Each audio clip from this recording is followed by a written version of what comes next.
I like a sockless shoe. Nobody has characters like Jews. Like the characters are like, they're living, breathing. They're animated. All the people that I'm around in Boca, especially, I'm like, I don't know if people would believe it. If someone was like, well, I live with my parents, I can't date, I would say you're just not good at telling your story. Right. Or you don't have a story to tell. Jewish feet don't stink. Ever. From iron wombs our fathers died. Welcome to Badass Jews. Today we're talking jewelry as Jews. We're talking watches. We're talking deals. We are very excited. Before we get into it, obviously, Jordan got a pump on today. Yeah. Did back and buys? Back and buys. Feels good. Used to do work. Today's your day off now. Wednesday's my day off, but Yeah. I got up at 6:30. Posing. I posed for half an hour. Yeah. How's that going? Got my kid ready. It's really good. Yeah.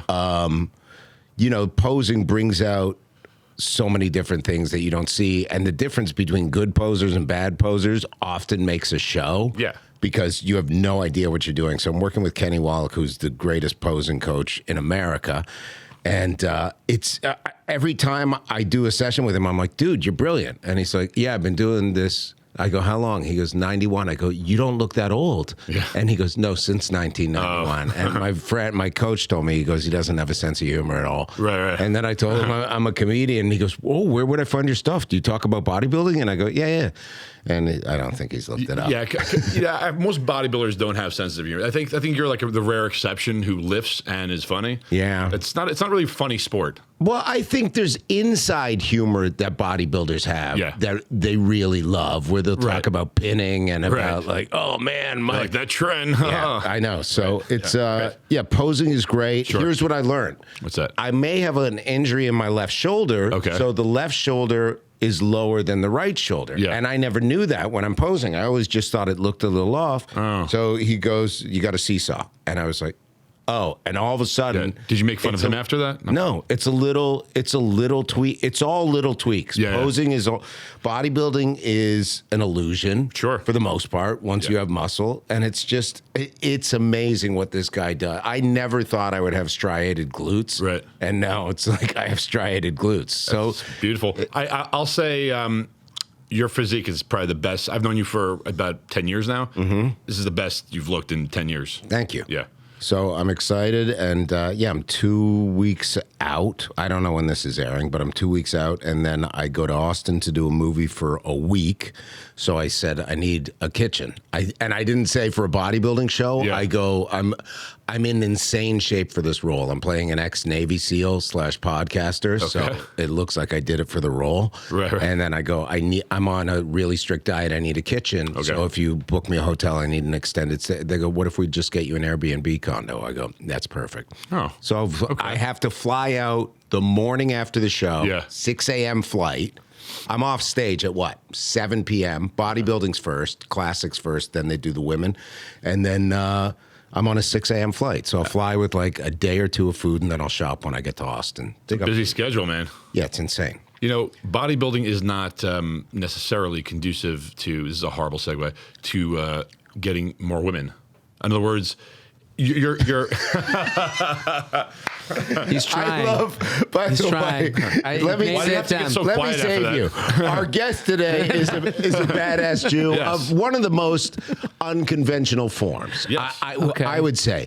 Badass in the fact that not only is he hilarious, he's carved his own way. We started doing comedy around the same time in New York. Yes. I've watched him evolve so quickly, find his own audience so quickly, and then become an expert in a field that you would have never thought that he would become an expert in. Very attractive guy, looks very Connecticut, looks like he wears boat shoes all the time. Jared Freid is here. Love a Sperry. Thank you so much. Are you a big fan of the Sperry's? I used to wear them. I like a Sperry. You ever wear a topsider? No. When are you supposed to wear the Sperry's? I would say this is the season. Yeah. I think we're in it right now. I think I like a sockless shoe. You know, like I think that gets a lot of A lot of crap given to the sockless shoe community. I'm here to defend it. I think it's great. It's tough to keep. I think the look is good, but I think that shows my age. I've heard that's like a millennial look. No, I'm on board with you. Okay. And I'm only 32. Oh my God. So, Yeah. yeah. You keep getting younger. I'm 53. I'm still reeling from the striatus glute that you got going on. Striated glutes. Striated glutes. Yeah. I was like, oh my God, I'm speechless. Good I for you. go with a sockless shoe as well, but I go with loafers. I switched over like to that loafers. too. Do you need to spray them out because they don't stink? 'Cause No, there's they socks don't in there? stink. Jewish feet don't stink. Ever. I would say it is interesting in the dating world. It is what's allowable to make fun of, and the sockless shoe community, the loafer with no sock, gets crushed. I didn't know. That's one of those things. I try to see the other side on all things. Yeah. I never understood.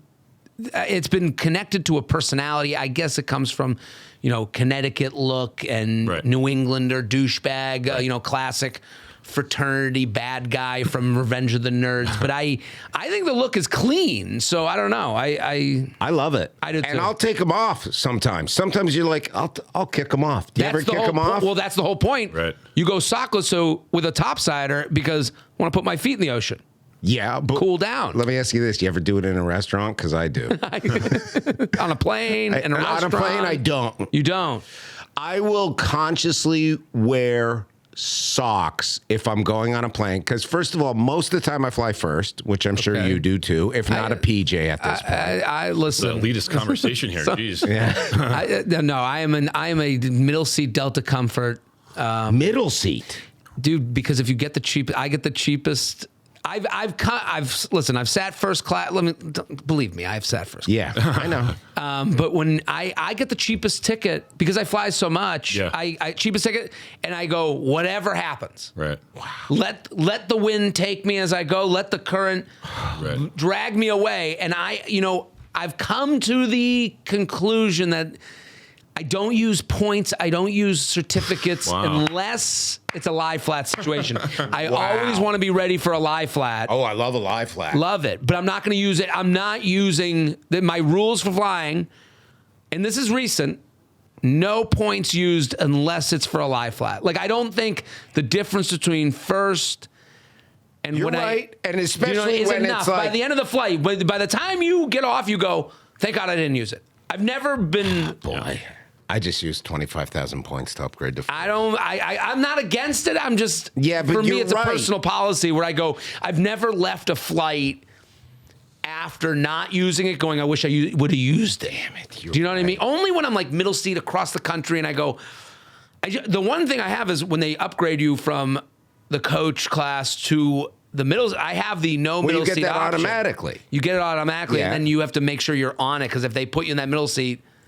I just want to be aisle or window at that point. But you're lucky in the sense that you can fit in the middle seat. Like you put me in a middle seat and Yeah, dude, I'm I on wouldn't- someone's lap. Yeah, but I he's wouldn't a want to stocky see you. guy. Yeah, I'm barrel chested. I'm like built like a tissue box. So you and I, like if I saw you in the middle seat and I was going aisle, I'd go, That's it. dude, this is a Yeah, problem. it's not good. Yeah. Here's my issue. I'm with you on this, and I'm with the flow. I'm all for letting Hashem work it out. Yeah. So here's where I'm Put it in at. Hashem's hands. Yeah. And then when you say that, getting on a plane, you're usually safe. Yeah. But I was like, okay, I came back on Comfort Plus. Yeah. And I'm like, this is good, whatever. Hey, this isn't that bad. And I sit next to a very New York lady who starts wiping down the thing Yeah. with alcohol, puts her mask on.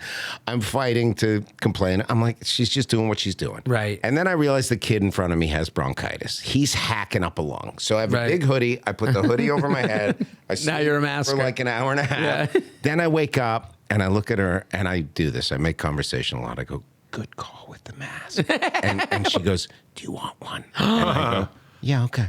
So she pulls Look at one out. that. I haven't masked in so long. I put it on backwards. It was backwards. And I'm like, I turned it. And then I get a coffee. I put the coffee on my table. Old bronchitis kid. Yeah. Reaches around to stretch, knocks the whole Come on. cup of coffee off That can't be onto true. my white tracksuit. True, Really? verbatim. And I go, oh, and it didn't burn, but it's all over my white tracksuit. Right. And I get up and I go, oh, you just spilled coffee everywhere. No apology. Nothing from him, nothing from the mom. No, that's And I crazy. look at New York lady and I go, nothing. nothing. And I just start laughing. And what did she say? Did she give you the? goes, There is few Bonding. things in life that feel as good as someone else on a flight giving you the raised eyebrows when you're saying, "Isn't this crazy?" Yeah. Right. That's all you want. So that woman's a hero. She is. Right. For giving you, because him not apologizing, the parent not saying anything, fine. Crazies are crazies. Right. But all you want is for someone else to go, Yeah. Right. mind blown. You want a mind blown gesture. Right. And that feels as good as climaxing to me. Yeah, like you're right. I'm like, Right. I mean, a little different. I mean, it was that's the- when I climax. Yeah. But then yes. we land, geez. and she gave me the affirmation that I go, I'm just going to laugh about it. I Yeah. go, it's a cloud. It's passing. It's not the end of the world. Right. Were you on gear while this was happening? Because I Yes. Oh wow, that's a lot of restraint. No, gear what? makes me much better. Oh, okay, so- just Anavar, masteron, growth hormone, TRT. I gotta clue me in. I thought this was a Jewish podcast. Yeah. Oh, okay. Now I get it. We're gonna get you before you leave Right. all the peptides and everything. Okay. They're the big pharma. So, and then we land. She does this, the mother. Just cut eye. Nothing. Glared at you. Glared at me like it was my fault. And I get you're flying with a sick kid. Anyways, But even so still. that was this one. I was like, I don't want that to happen again. And I got a 6 a.m. I'm like, No, I don't. I'm gonna But go listen, first. it's not I'm against first class. It's just I kind of leave it in Hashem's I love hands, where you're as you at. said. Yeah, and then you get upgrades sometimes And then, too. well, the best is when you have the seated upgrade. Whole plane sat. The gate woman comes through the aisle with a ticket in her hand. She goes, "Mr. Freid, No. I got a seat up front for you." Yeah. Now you get to do the parade walk. No. You get to take your stuff down from the overhead, look at all the losers. Right. Goodbye, everybody. I walk backwards. I make eye contact with everybody. Yeah. I high five people as I get to the Yeah. front. Yeah. And I shut the curtain. I write in their faces. Goodbye, losers. I love it. It's fun. Where did it start for you? Where did the ability to just go with the flow start? Were you a kid, or is this a newer thing? Well, my parents are total crazy lunatics. So Yeah. I always had to be in the position. Like, my mom was going to make a scene no matter what. She was going to switch the seats. She was going to say, "We need bulkhead." Yeah. You know, if you're going to a flight. So when your mom and dad are kind of that way, my dad is a quieter, but when they're like a total like character, I'm always in, belay mode. Okay. I'm always in like, let's just see where this goes. Right. And I'm okay with that. Like, I've always been that way. Like, I just, whatever happens, I just don't want stress because I'm going to get it from my family Right.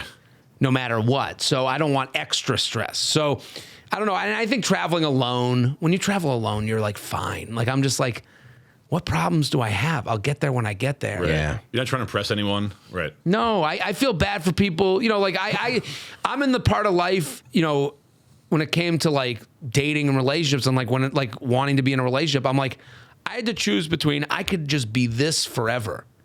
I could be at peace, Right. single, Right. afford my life, live well, kind of like dine out on potential forever. And I was like, I don't know, this is kind of like the same thing every day. And that's been part of like the last few years of like, do you want to be in a relationship? Do you want to like move into the next phase? And like, because I do like just going with the flow. Yeah. But you can't do that when you're with someone as much.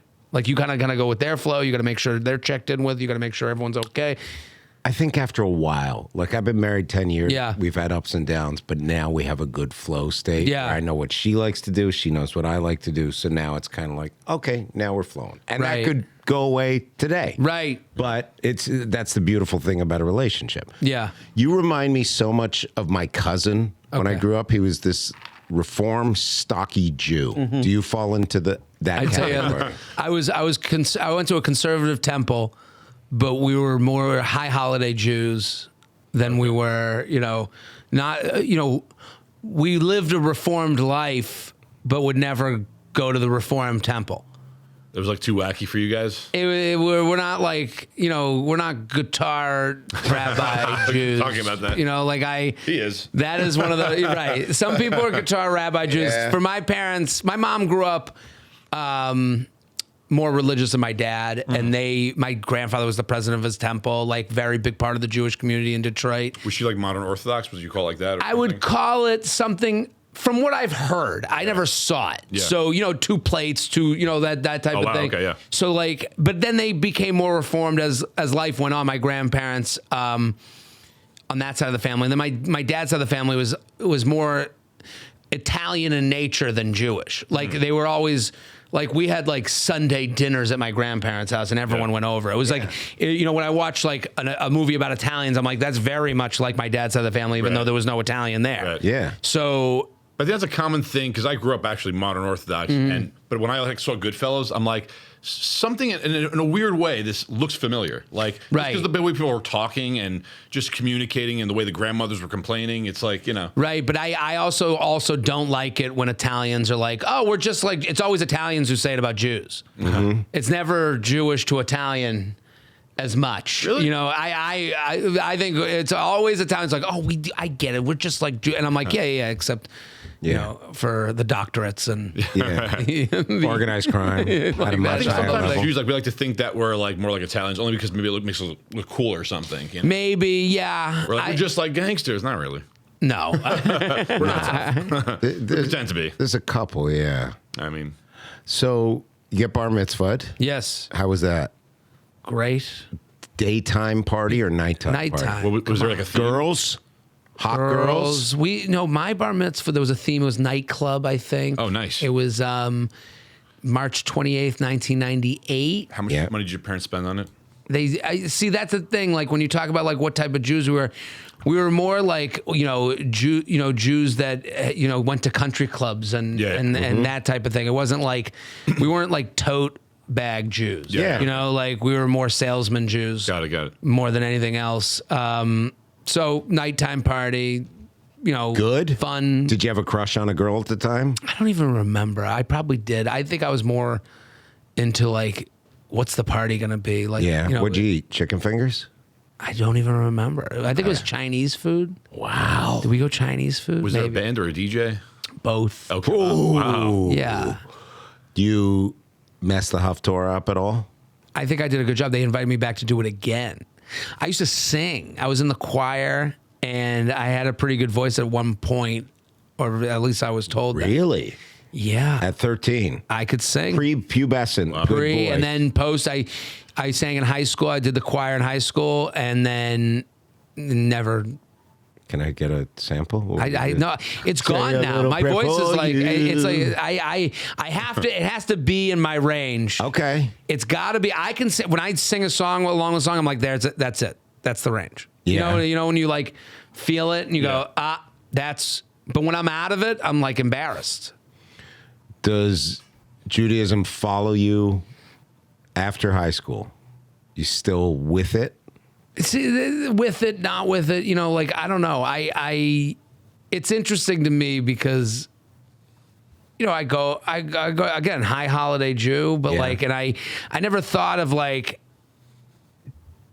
Jewish as like, I don't know, when people come up to me and be like, oh my God, I'm Jewish too. I'd be like, I never even talked about being Jewish. Right. I have that all the time with like, when I do, like, I did a whole hour about going to the beach with my parents. I think I mentioned being Jewish once in the whole hour. And the amount of people were like, oh my God, I would have people go, do people who aren't Jewish get it? And I'm like, it's a beach. You were just, like you were just in a room of everyone laughing. Like, I don't know what you're talking about. So it is this thing. I think people are like striving for community more now than ever. Yeah. Like they're looking for their people because we're kind of like losing locality. We're losing like local commercials. Yeah. This podcast can be listened to anywhere in the world. So we're like losing that niche thing. So I think now people are trying to like find, where are my people? And so now I you have to take your own ego out of it. I'm like, oh, that's nice that they felt so connected to the material that they can't believe anyone would get it. Right. You have to look at it from that perspective. Because I'm just talking about my parents. And, I've had people of all backgrounds. Oh my God, that's my mom, that's my dad, that's whatever. Right. But it does feel especially special from Jews. Like I remember I did shows in Australia. I'm literally like doing the show in Brisbane, and I'm waiting in line. I'm like, if anyone wants to take pictures and hang out. Everyone in line in Brisbane looks like my cousin. Yeah. Like, I was like, this is crazy. I was like almost like touched by it. I was like, I get a lot of mothers and daughters that come to my shows, and I'm like, look at that. Like, that's crazy. And in Brisbane, they're going, we listen to your stuff out together. And I'm like, that's crazy. They have like a Brooklyn accent, even though they're in Australia. Hey, we don't even. Well, I think that's probably like the cure to like, anti-Semitism or like xenophobia. It's like, when I was younger, I used to assist wedding photographers, and we do all kinds of weddings, Indian weddings, Jewish wedding, whatever. And you realize within the differences, everyone's got that silly uncle. Everyone's got that, And I think it's like when you spend time with people's families, especially in America, when you've been here for a little while, it's like, yeah, there's just an American family. It's like, yeah, there's differences. Well, it's the thing that people, it's the thing, you're right, and it's also why people don't, have an issue with Jews, is because I do believe there's a lot of jealousy out there. Like, you look at Seinfeld. Yeah. Seinfeld is a Jewish show. Right. That never mentions Judaism, really. He never talks about being Jewish. Right. There are kind of like the marble rye. There's references to it, but that was what I always said about the shows I was doing. I was like, Seinfeld's a Jewish show that doesn't need to mention it's Jewish. Yeah. To Jews, you go, I feel this in my body. Right, I watch Seinfeld. That's my family. That's my people. Right. Someone from another background watches that, and it's also the most popular show of all time. Right. So from another background, they go, well, that's my family. But they feel it in a different way. They're watching it, maybe connecting with, Kramer's hilarious. Mm-hmm. Kramer's, to me, the lead, is funny in the show, but like the most funny is like the Florida episodes, the family coming into it. Every Jew gets the Florida episode. Love the Florida. To a degree that it's painful. That's what, exactly. And you go, I had the Penn episode. Yeah. I'm at my parents' country club in Boca, and their friend walks up. He's on a GLP-1. He's lost a ton of weight. He's feeling himself. Yeah. You can, that GLP-1 strut. Yeah. Which I have, by the way. I'm on it. So cool. I Which one, by the way? We'll go the one you get at Costco. It's cheaper. They sell it at Costco? That's why I got a membership. Dude, I sell Retatrutide out of my closet. It's way better. I've met the Retatrutide people at my show. I'm talking about GLP-1 on stage, and someone was like, Retatrutide. I'm like, I don't even know. It's like GLP-3. Yeah. Yeah. So I had a woman yell out about it, and she's selling it. I didn't realize there was this underground market, but but this guy's got the GLP-1 struck on, and he's got a new leather jacket on. Oh, yeah. In Boca at a country club. So like he looks like he's dressed up for Fonzie night at the club, but he's so proud of the jacket that I knew if I said, and I'm like laughing, he looks good in the jacket. I don't want to say he looks bad, but I saw him in the jacket and I kind of like smiled. It's like this older man dressed as Fonzie. Sure. And I go, love the jacket. Yeah. He goes, you want it? I go, what? No. Right. He goes, didn't you say you loved it? I go, I do love it. He goes, I got 6 of them. No. Take a jacket, $2,000 jacket. You don't want a $2,000 jacket? So now I got to take his jacket. Oh, no. So now I'm like, I guess I'll take the jacket. I'm hoping that I look better and less ridiculous in it than him. It's not going to happen. I have the jacket. I've worn it. I wore it to the cellar. Everyone's making fun of me. Oh, look at this idiot. Yeah. I was like, I thought I looked good. Well, it was horrible on him. Why is it going to look better on you? That's the thing. That's what's so crazy about us. Like this is the ego of a man. It's black leather. It's like a steel leather. Soft? Yeah. Oh, boy. How? It's a beautiful jacket, but I'm like, this is the pen episode. This is my pen writes upside down. Yeah. Take the pen. You took the pen? My parents were like, you said you wanted a jacket? $2,000 jacket. I go, he offered it. And you got to put it on right away. You can't go, I'll put this on when I get home. Every time we talk, I wore the jacket. How is it? You love it, right? Yeah, I love it. What are you doing with a leather jacket in the summer in Florida? Yeah, that's pretty second. What are you doing wearing a leather jacket when you're in your 60s? Right. He's going through something, but you didn't think of keeping your mouth shut? Right. I couldn't, no, because How hard did you fight to talk? not take the jacket? What? There was no answer other than yes. And this is, to bring it back to like the relatability of Seinfeld, I'm like, I've lived these experiences. Yeah. Like, I know what you're doing. I feel them in my bones. And then, I think what happens a lot of times is you hear Jewish people talk about it as if it's theirs. And people are like, well, that's the most popular show. I like that show too. Yeah. Why am I on the outside of this conversation? Why did I... so I think that develops friction. I really do. Like, it's like, it's weird. It's like, it's just I see it now because, again, this grab for, well, we're all Seinfeld fans. Well, but you don't know Seinfeld like I do. Right, It's weird. There's a universality that comes from like this nucleus of Judaism that just spreads everywhere, and everyone's like, "Oh, we get it." But from the outside, they're like, "We hate these people so much." Right? It's like, well, why am I watching a show about these people who are a very small percentage of the world? Yeah, and has this weird influence over such a large percentage of it, and especially culturally. Like, why are they telling the story and it's like. But I'm like, I'm sorry. We're just good at telling the story, and we have fabulous characters. I mean, nobody has characters like Jews. Like the characters are like, they're living, breathing. They're animated. All the people that I'm around in Boca, especially, I'm like, I don't know if people would believe it. And it's insane. Yeah. We're just better at stuff like that, I want to get. I don't know. But there's more stories to tell. Maybe I don't know. I want to get to your dating question, but before we do, here's what happened this week. This is a very Jewish thing. My aunt is a very famous cookbook author. Okay.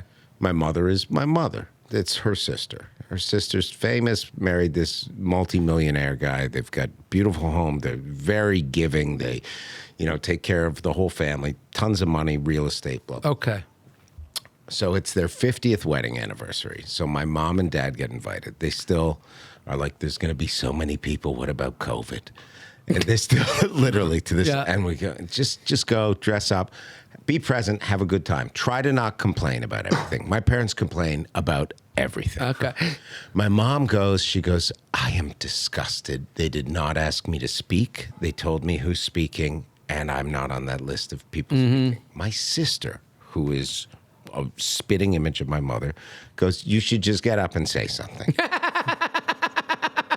And what a crazy plan. You have literally a billing. You have a list of people scheduled to speak. Yeah. And your mom, who, fine, she's allowed to feel however she wants to feel. That's correct. It is okay to have your feelings. Your sister is the crazy person right now. Insane. She is now nudging your crazy mom. Yep. Who has the ability to be crazy, but isn't being crazy for feeling put off by that. Right. Now telling her, here's what you got to do. You got to. You got to stand up. So the text chain starts coming through. We are here. This is very fancy. They have oysters. Okay. You gonna eat some? No. Disgusting. That's what they say. Disgusting. It looks like for the main course, they have a beef option and a fish option. This is 2 hours before dinner. Okay. Also, to add on, Jews love multi-disgusting. Yeah. Ridiculous. Yeah. They disgusting. love a multi-syllabic. Yeah, you can't just say gross. No, not gross. No. It's got to be 3 syllables to really let people know. Because it rolls off the tongue. Disgusting. You get to play Disgusting. Yeah. Someone goes up, talks, they speak. My aunt goes up. She goes, Kathy is like my sister, although I also have a blood sister. So now my mother's blood is boiling because she's the blood sister. She's getting referenced in a speech that she believes she should be giving. That's correct. So then the uncle's brother gets up and says, I just want to say l'chaim to everybody. So that's it, a little l'chaim. My mom goes, he wasn't on the list. This is the brother. Turn. Yeah. So now a brother's gone. She's given. That's the get-go. Yeah, that's the. She gets up, walks to the stage. My uncle goes, No, Eileen, this is not an open mic night. Literally says, this is not an open mic night. This is only encouraging her more. That's a challenge. She's furious. Yeah. She goes, sit down, buzz off, like that, with that type of attitude. Buzz off. So basically at this point, ruining someone's 50th anniversary. Goes up, makes the speech about her, and goes, and no one has mentioned my mother who passed away, and I know she is watching down. She took the moral high ground. Mm-hmm. All you guys that didn't remember our dead mother. Yeah.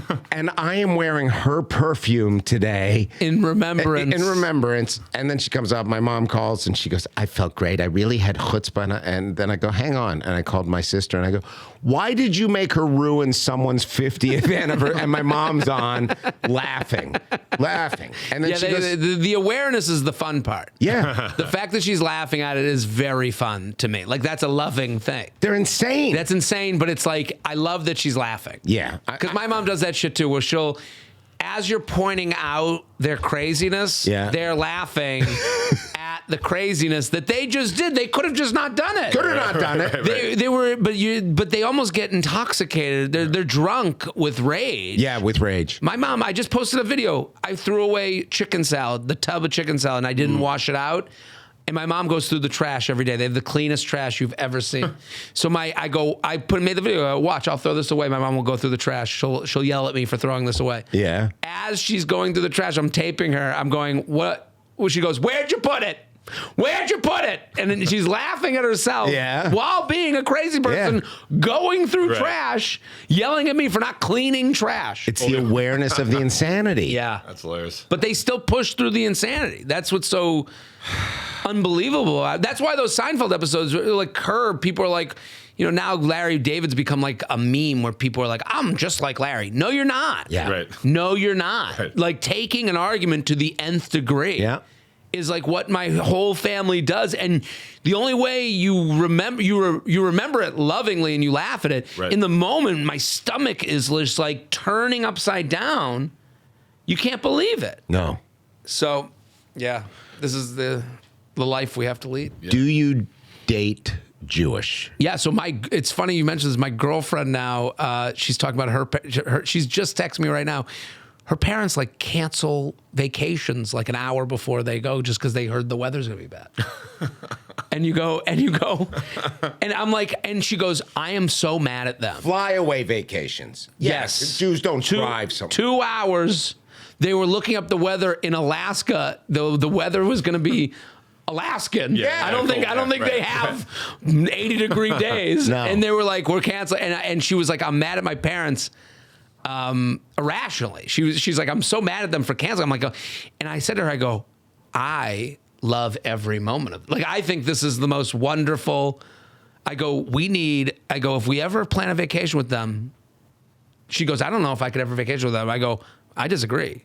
I want to go on every vacation with them. Yeah. This is the show I want to watch. This is the entertainment. If I can't watch them cancel a vacation or think about it or go on the vacation they wanted to cancel, what a wonderful gift.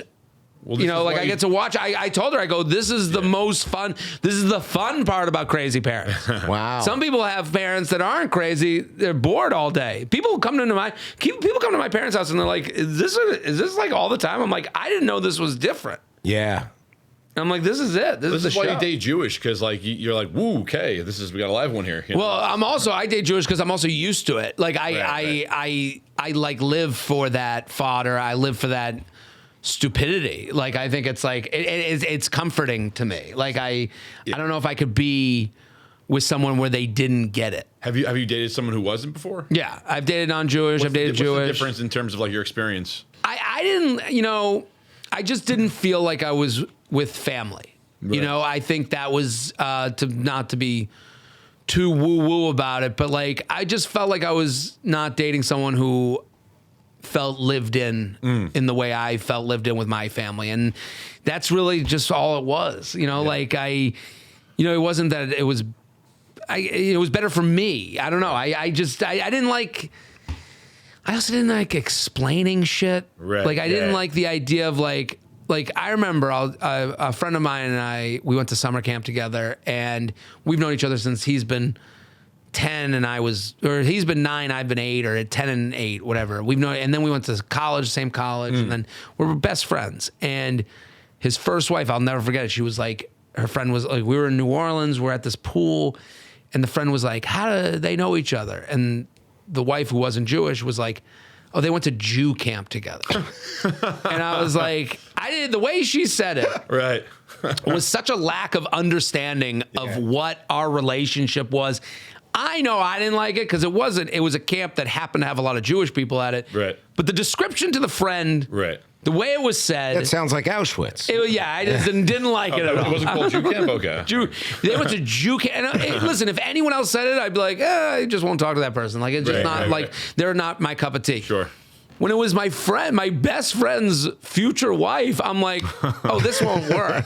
I was like, I don't want to ever have to have any form of miscommunication on how because I know how he feels about the summer camp we went to. We loved it. We loved our experience. We have best friends in the world. It is so, again, this is like in the world of like, is it anti-Semitic? It's not. Does she hate? She doesn't hate Jews, but she also doesn't want to get it and doesn't feel. I don't know. I didn't want to have to explain it. Yeah. So I kind of saw that as like a warning to me. I feel like sometimes explaining. My girlfriend's not Jewish. Yeah. But I feel like the explaining it is not. I don't mind it, but I realize how silly it sounds when I do. Sure. So like with the holidays, I'm like, and basically, Moses and then we have the matzah, and then it's like, what the fuck is this? Like, it makes me more anti-Semitic. I'm like, well, at least you're explaining, like, as someone who grew up modern Orthodox, you're explaining like these are the stories in the scrolls. Right. Like, I'm explaining why my mom wants to get to temple and sit up front with my aunt, and we have to sit in the back, and the tickets for the front cost a lot of money, and my aunt gave a lot of money, but my mom likes sitting next to her. Like, I have to explain all this stuff that is like in that my girlfriend would go, yeah, I get it. Well, it's funny because when I met my girlfriend, we're first couple of days, I'm like, wow, she's so positive and pleasant, and everything is like just easygoing. And one of my friends said, yeah, not Jewish, right? I was like, oh, okay, there we go. I was like, there are pluses and minuses, right? And I also think it's interesting because for me, like the not feeling like it's family thing is a plus because I've dated Jewish girls where I'm like, this feels like I'm dating my cousin, right? And listen, I've met Jewish people who, again, like some people are just not up for the experience. Like, I have Jewish friends, specifically Jewish friends who, like my mom, they'd be like, I can't. I had this my whole life. This is PTSD of a certain kind, and I feel that from them, and that's okay. But it's I do enjoy. I don't know. I can lift my body out of my body, and enjoy the show. How do you pivot from comedy that you used to do, which I remember, we used to do Greenwich Village Comedy Club together, which, if you've never been, was such a dump at the time. I haven't been there recently, but I mean, I work Broadway still, so I like those people, but it was such a dump to the point where you never knew it was going to happen any night. I threw a guy off stage one night, and then I think unconsciously you found a niche without looking for it, where you became this guy that could dole out knowledge on relationships. What gave you that? What gave you the cojones to do that? And what gives you the credibility? I had no credibility. I guess, like, it was never, again, like you said, I think you're correct. I wasn't like looking for the audience that came to me. I was just being funny and talking about my life. And I was dating and I was single. And I think I resemble a lot of guys that women were dating. Like, I think I resemble a guy they were going out with, a guy that wasn't committing, a guy that was trying to figure out his own life. And my whole life, women have come to me like, what do you think about what this guy's doing or what this guy's saying? And I would give them honest perspective that wasn't trying to make anyone feel bad. I think there's the temptation when talking about dating, especially as a comedian. You want to be funny, and sometimes being funny can go the wrong way, and then you end up making fun of someone. Oh, I do that all the time. Which I try to, I was I try to be funny with it, but I'm also, my first thing is to be honest about it. Yeah. And when you're honest about and I always, my perspective, if I'm honest about my feelings, it's within 10% of the guy you're dating. Right.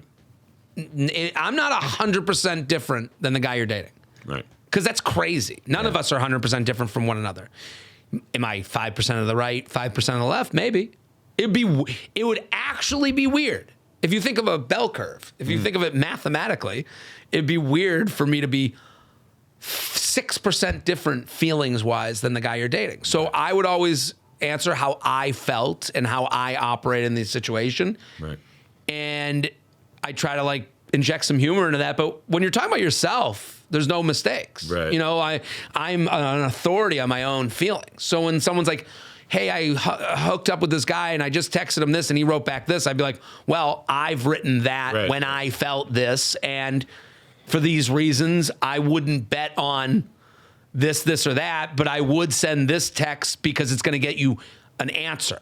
Okay. So like, how do I get an answer for how this guy feels? Well, I can tell you, here's the answer you need to, like, here's the text that would work on me. Right. So that's kind of how it all started and came to be. I mean, you've been on my podcast answering questions. I would always tell people come on my podcast, they do want an answer. Yeah. And you have to answer these people. We can make fun of them. We can have fun. We can make fun and make jokes. But if you don't give an answer, you've done wrong. Right. It's also like in New York City dating life. I imagine the same in Miami and Florida and LA. There's such a nightlife here, and I feel like dating is like a sport. Where it's like most towns, it's like, let's find someone, settle down. Here it's like, no, it's not 100%. Let's next. Well, you came to New York for a reason. Yeah. And the reason, if it was to find someone to date, you're spending a lot of money to do that. Generally, people are here for their passion, their pursuit, for their business. Right. And that's why dating here, the word that gets used is disposable. Right. Because, again, you're not the priority. Right. You came to New York to figure out a life and a career, and especially if a woman's dating a man, your value, a lot of your male value is placed into what's your pursuit, what's your career. How much money you make. Money, but also men are given the benefit of potential. Sure, yeah. So, like, are you passionate? Right. Is a lot of times women are attracted to passion and pursuit. Right. And if you're here in New York, you're passionate in pursuing something. Yeah. So, so when people are like, well, it's so disposable. Well, yeah, if my passion pursuit has to be limited, or I can't be responsible for someone else while doing those things, I'm going to be kind of moving on, So it's interesting on the flip side, so like, I feel like, because prior to my girlfriend, I was 2 years where I was just dating. Yeah. Just like habitually dating. I mean, Aaron's probably seen every single one of he'd show up at shows. That's how we met. He'd be in the front, and I'd talk to him. I'd be like, what'd you train today? Yeah. And then I'd be like, oh, it's a different girl. Yeah. And he'd always be with a different girl. Right. You'd have to like make sure, like, wait, is this the same one or is it? Right. But that wasn't me being a sleazebag. I was like literally just trying to find, something other than, a hookup or. Well, this is the part of the book and the part that, like, I think gives why people kept coming back is, like, you do have to admit, you're on the date with a different girl every night because you were attracted to all those girls. Yeah, right. That's the only reason a man goes on a date is if he's physically attracted. Sure. You're not going to go on someone based on potential. Again, we're given the credibility of potential. Someone could look at you and go, I love his muscles, but I don't know about the other thing. Right. It's funny. It's usually the opposite. They're like, the muscles are douchey, but let me see if he's got something else. Right. Yeah. But I'm saying, like, women will go on dates with men for a lot of reasons, not just how they look. But we will go on dates only with women. So, like, you're on that date, one, with different women, because one, you want to have fun. Sure, yeah. Two, you're attracted to her. Right. Three, we'll see what happens. Right. And I don't think that's a perspective that can enrage a lot of women who are here or who might be on that date because they're like, I want to see what happens. Right. Yeah. Before, the order's a little different. So, and again, I'm speaking in generalities. You're saying women want to just jump right? Like, if they want to go out with you, they're like, oh, this is the guy. I'm not saying that. I'm saying that they are willing to give chances to a lot of people because they're looking for something more serious. Okay. And they're saying, okay, well, if I feel safe with them, let me see how I can work this out otherwise. Okay. I don't think it's like, I don't think every woman is there just wants to relate. Like I think I'm not looking to be demeaning. Like that's not. I don't think every woman's like, give me a relationship now and I'll care about the rest later. I think it's more, I'm on this date to see what the deal is. Okay. It's more investigatory. Where I think for men, like there's no. One thing, I'm attracted. Right. Well, I do think on the spectrum of us being like visual animals, that there's degrees of that. I find that with women, just talking to a lot of girlfriends and even clients of mine and things like that, there's a spectrum of like, I just want a guy who has a lot of money and he's fun, powerful, and there's the degrees of that too. Where, well, I would say it's more about safety. Right. Money. Do you feel safe? Do you feel that you're making an investment in someone that can make sure that you keep a lifestyle that you would like to have or aspire to? Money comes into that. Right. I think like, if you become obsessed with that as a guy, then you're fucked. Like, right, I can't because you'll look very insecure. You're I can't come think off. about my competition going in. That's the thing. People will come to me like, "Oh, you work out, good-looking guy," but in New York City, that's really not as important as status and success. So I still have competition. My competition in my head, if I think about that, it's going to fuck me up. Yeah, I think even in terms of competition is going to fuck you up. Like I think like the status money thing. I know that's what gets the noise. That's what gets but I don't really, I think as far as dating is concerned, are you, well, I think if you're making no money. Right. Well, but you can't live say, here if you're making no money. But I'm saying if you're making a living and you're not being able to save. Right. I think a lot of what, if you were to say like, what a woman would be attracted to. Well, my dream, my pursuit, I'm starting here so that I could end up here. Yeah. I'm living with my parents. Like to be like, if someone's like, well, I live with my parents, I can't date. I would say you're just not good at telling your story or you don't have a story to tell. Right. So like, I think a lot of men get so caught up in the money thing.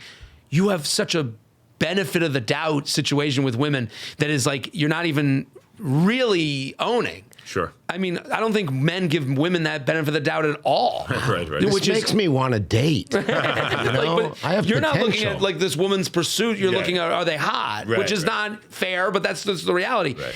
For a lot of men, if you're living at home and you're angry at the world, I would look at you and go, what's your plan, dude? Right. Yeah. You're living at home. But is that what you say? I live at home and I'm a loser? Or do you say, right. Or do you tell women, I live at home because I'm looking to save money, because I have this dream, this pursuit, this education, this is what I'm looking to do. Look at that. Yeah. What a wonderful place to be in, and young and able and willing, so. By the way, my Hinge profile prior to meeting my girlfriend, every picture I'm like in a blazer. Like I now one gym photo because like the last thing I want them to think like is like I'm a dumb gym. Like I think the last photo was like me in like a tank top or something. But like most of it was like the best versions of myself. And if you looked at that, you'd think I was a billionaire. Like just But I wasn't trying to mislead people. But I'm saying like the money thing.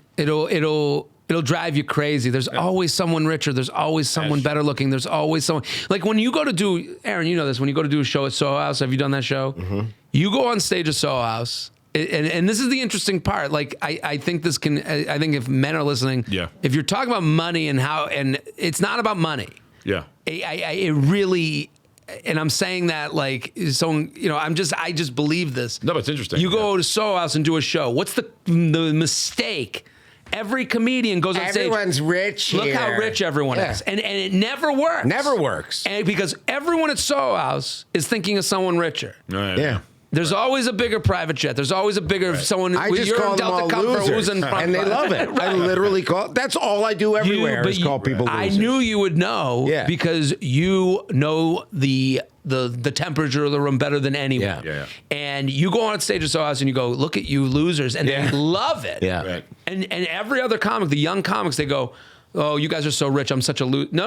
Yeah. None of them think of themselves that way. Right. So it's only you. Right. Yeah. So it's just an interesting, I think, and to come back to like why dating, I think comedians are the best people to talk about dating because nothing shocks us. Yeah. We're not here to judge. I'm just here to hear the situation at hand. A comedian's job, the building's on fire. Tell me why it's on fire. So when someone says, hey, I have this text that I'm sending to this guy that I, hooked up with and he won't text me ever again. A lot of women specifically, their female friends will be like, you what? they get judged right away. Yeah. Right. I've never that's not my job. Right. My job is to look at what you wrote to me, and then, all right, well, in this scenario, this is where it goes. Just like in stand-up, like I'm not looking to take a side. I'm looking to give you the funniest perspective. Yeah. It's got to be hard, like when you have people asking for your advice about specifics, because like you said, like yes, there's general things where we can get a sense of the direction it's going in, but sometimes a guy really is just busy. Like there are days where I'm literally back to back with clients, and I want to text my girlfriend. I'm like, right. It's at the end of the day, but it's not because I'm not thinking about it. You have to think. Well, you have to be, the hardest part with no specifics is then I'm forced to get personal, and then I'm also, like if I'm dating someone, they're hearing exactly how I feel. Right. Yeah. You can be busy. Everyone's busy, but I'm not too busy to explain, hey, I had back-to-back today, back-to-back clients today. Right. But what if I was dating someone, I don't need to explain that to them. I don't have a responsibility to them. Right. It's amazing. Walking Red Flag is the name of the book. Tell us where we can get it. Anywhere you buy a book. Barnes and Noble? Amazon? I'm going to be in Barnes and can you believe the Strand? it? You're going to be at Barnes and Noble signing it? I will. Which one? I don't know. Different Barnes and Nobles? They've been telling me that I could, like, once they're out, they're going to be, like, in bookstores everywhere, and I can, like, go sign them. Yeah. In the bookstore. That's the best. I didn't know that was, like, a thing you could do. Oh, that's a thing. Yeah. So I can go sign them. I'm doing a book tour. The book is like, it gets you, I think for men, if you're a straight guy, you're going to feel like seen and heard and maybe have words put together for you in a way that you couldn't put them together. Yeah. I think that's where, like, that's what the power of the book is for a straight man. Yeah. For a woman, you're going to go, oh shit, it wasn't that personal. Wow. It's going to make you more confident in the decisions you make. And I do believe that. The feedback from women already, like, and you're going to laugh. I mean, it's meant to be funny. It's meant to be stupid. I've told female friends have come to me and be like, ask them about the book. And that's before, as I was like, so definitely it's going to sell like a bajillion copies. Well, who knows? I hope, It's a book is a weird thing. It's like, or as Nick Fuentes says, 60,000. Right, yeah. Is that how many? A million? I don't know what he said. Oh yeah. Well, he's good with the girls. So. Yeah. So it's amazing, and it comes out June 9th. June 9th. It's out. It's there. You can read it, guys. Personal stories. You live in Florida now. Delray Beach, baby. How Jewish is Delray Beach? It's funny. Boca's very Jewish. Yeah. West Palm, not as Jewish. Delray Beach is the vacation spot of the fun guy at your local bar. Okay. It is very kind of it's losing it a little bit, but it's honky tonk. There's a place called Johnny Brown's that's near the train tracks. Literally, you can walk off the beach, half a mile, you're at Johnny Brown's.